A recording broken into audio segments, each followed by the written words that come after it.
नमस्कार जय हिंद साथियों। कल आपने देखा कि प्रयागराज में किस तरह से भारतीय जनता पार्टी के प्रशासन ने, मोदी योगी की डबल इंजन सरकार ने छात्रों के पेपर लीक पर चर्चा होने से रोक दिया।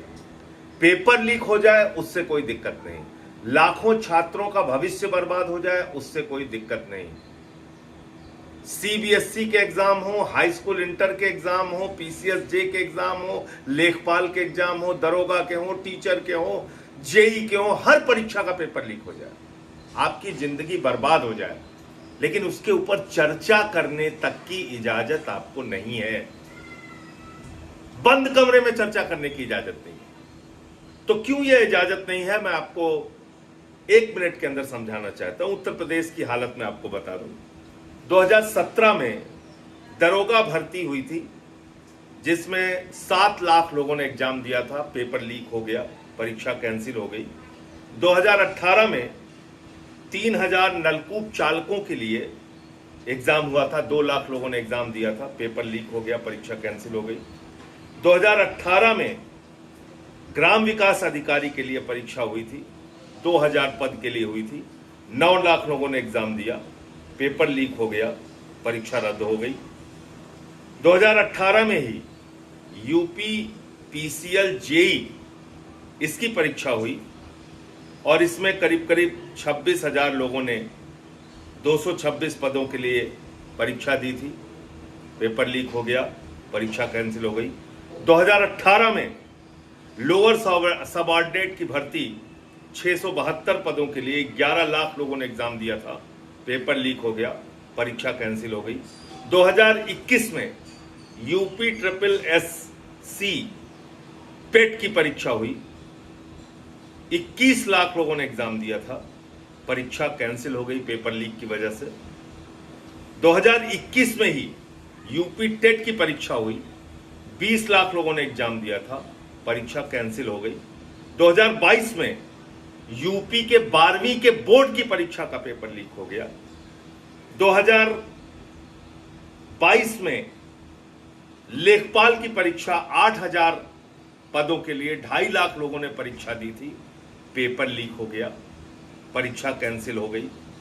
2024 में यूपी पुलिस कांस्टेबल भर्ती के लिए जो 60,000 पदों के लिए हुआ था, 48 लाख लोगों ने एग्जाम दिया, पेपर कैंसिल हो गया, पेपर लीक हो गया, परीक्षा कैंसिल हो गई। 2024 में आरओ के लिए समीक्षा और समीक्षा अधिकारी की परीक्षा हुई, 411 पद के लिए 10 लाख लोगों ने परीक्षा दी, परीक्षा का पेपर लीक हो गया, परीक्षा कैंसिल हो गई। 2025 में यूपी बोर्ड के हाई स्कूल की परीक्षा का पेपर लीक हो गया। 2026 में एसएससी जीडी कांस्टेबल भर्ती की परीक्षा का पेपर कई जगहों पे धांधली, कई सेंटर्स पे धांधली का मामला सामने आया, निरस्त हो गया। 2026 में 22 लाख आवेदकों ने नीट की परीक्षा दी, उनका पेपर लीक हो गया, परीक्षा कैंसिल हो गई। 2026 में ही सीयूईटी की परीक्षा स्थगित हो गई, उसमें भी पेपर लीक का मामला सामने आया। 2026 में ही लेखपाल भर्ती का पेपर लीक हो गया, जिसमें 2 घंटे बाद लोग, तय समय से 2 घंटे बाद लोग सेंटर से बाहर निकले, तमाम मामले उसके सामने आए। और ये सब परीक्षाएं जिन लोगों के माध्यम से कराई जा रही थी, ईडू टेस्ट, इन्होंने यूपी पुलिस का एग्जाम कराया, और ये ईडू टेस्ट का जो एग्जाम हुआ था, ये ईडू टेस्ट कंपनी के द्वारा जो एग्जाम कराया गया था यूपी पुलिस का, ये Edutest black listed company है, ब्लैक लिस्टेड कंपनी से यूपी में एग्जाम कराया गया था।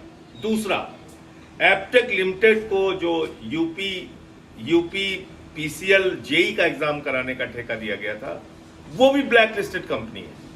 तो आप कल्पना कर सकते हैं कि किस तरह से ब्लैक लिस्टेड कंपनी के माध्यम से रिश्वतखोरी, भ्रष्टाचार, जो भी उसके पीछे की कहानी हो, उनसे यूपी की परीक्षाएं कराई जा रही हैं, पेपर लीक हो रहा है। बड़े पैमाने पे हजारों करोड़ का भ्रष्टाचार का धंधा है जो भारतीय जनता पार्टी के नेतृत्व में चल रहा है। लेकिन आप सोचिए कि इसके बारे में आप चर्चा भी नहीं कर सकते। कल प्रयागराज में मैं बंद कमरे में कॉन्फ्रेंस हॉल में चर्चा कर रहा था, जिसमें तमाम छात्र संगठनों के लोग आए हुए थे। अनुग्रह नारायण सिंह जो पूर्व विधायक हैं इलाहाबाद के और छात्र संघ के अध्यक्ष रह चुके हैं, वो आए थे। के राय साहब जो अधिवक्ता हैं हाई कोर्ट के और छात्र संघ के अध्यक्ष रह चुके हैं, वो आए थे। समाजवादी छात्र सभा के लोग थे, एनएसयूआई के लोग थे, तमाम छात्र संगठनों के लोग थे, प्रतियोगी छात्र संगठनों के लोग थे। और उन सब ने उस कार्यक्रम में हिस्सा लिया और अपनी व्यथा बता रहे थे कि किस तरीके से वो वहाँ पे मेहनत करते हैं, पढ़ाई करते हैं, दिन रात तैयारी करते हैं। और बता रहे थे कि एग्जाम दे के निकलते हैं तो सबसे पहले माँ का फोन आता है कि बेटा परीक्षा कैसे हुई, कैसे हुआ एग्जाम। जो मजदूरी कर रहा है या छोटा मोटा काम मुंबई में कर रहा है, बाप का फोन आता है, कैसी परीक्षा हुई। उनको उम्मीदें रहती है अपने बच्चों से कि हमारे बच्चे नौकरी करने लगेंगे तो हमारी जो झोपड़ी है वो पक्का मकान में तब्दील हो जाएगी, हमारी जिंदगी में कुछ बदलाव आएगा। तो आज लड़के अवसाद में हैं, डिप्रेशन में हैं। लखीमपुर में एक नौजवान ने आत्महत्या कर ली नीट के पेपर लीक के कारण। दिल्ली में एक लड़की ने आत्महत्या कर ली। ऐसे और जगहों पे भी आत्महत्या की घटनाएं सामने आई।